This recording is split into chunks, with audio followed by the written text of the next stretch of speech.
আমি কিন্তু একটা কথা শুনছি, শুই না আমার বুকটা ফাইটে গেছে যে তোর দুনিয়াতে কেউ নাই। দিলে আমি কে? তুই আর কবি বলো নি তোর কেউ নাই।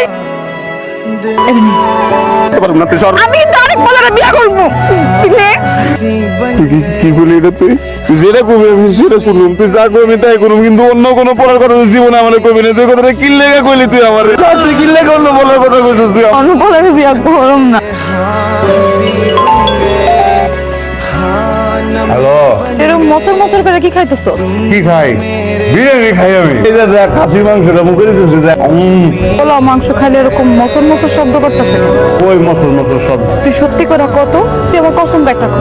কি খাইতেছিস তুই? আরে এগুলো কেউ কসম কাটে? তুই সত্যি করে কবি নাকি আমি ফোন মন সব বন্ধ করে দিমু কত? বিস্কুট খাইতেছি। তুই আমার মিছা কথা কইলি কেন? কান্দিস না কিন্তু, এখন বললাম বিস্কুট কিন্তু খাবো না, এখন ভাড়া দেবো কিন্তু আমি। আমি দেখি কিছু টাকার ব্যবস্থা করতে পারি কিনা, তাও এরকম বিস্কিট খেয়ে থাকবি না।